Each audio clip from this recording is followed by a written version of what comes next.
Wizara ya michezo itafadhili hivi sasa safari za wachezaji wa raga, wachezaji saba kila upande, wanawake na wanaume kushiriki katika msururu wa raga duniani, mikondo ya Dubai na Capetown.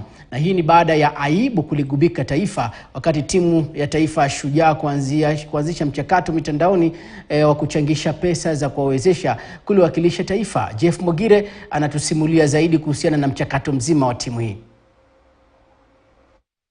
Siku chache baada ya taarifa za timu ya taifa ya raga ya wachezaji saba kila upande shujaa kuzua gumzo mitandaoni, shirikisho la raga nchini limeomba msamaha kwa wachezaji na umma kwa jumla. I want to very sincerely, from the bottom of my heart, offer my unreserved apology as the chairman of the rugby union.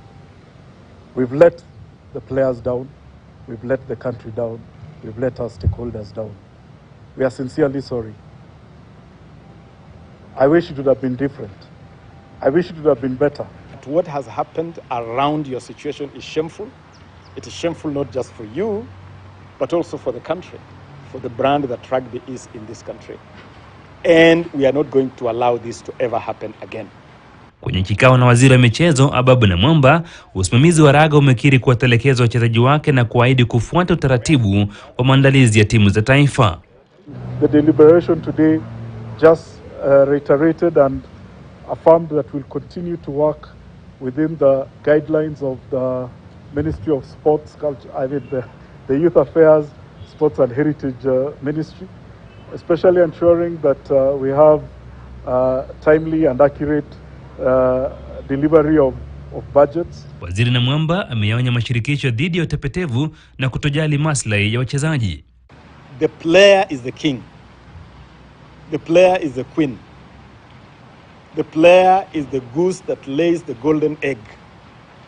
Minus the player, even these officials have no business being in office. And therefore, player welfare must become a top priority for the Kenya Rugby Union. Payment of player salaries, payment of player allowances must take precedence over everything else.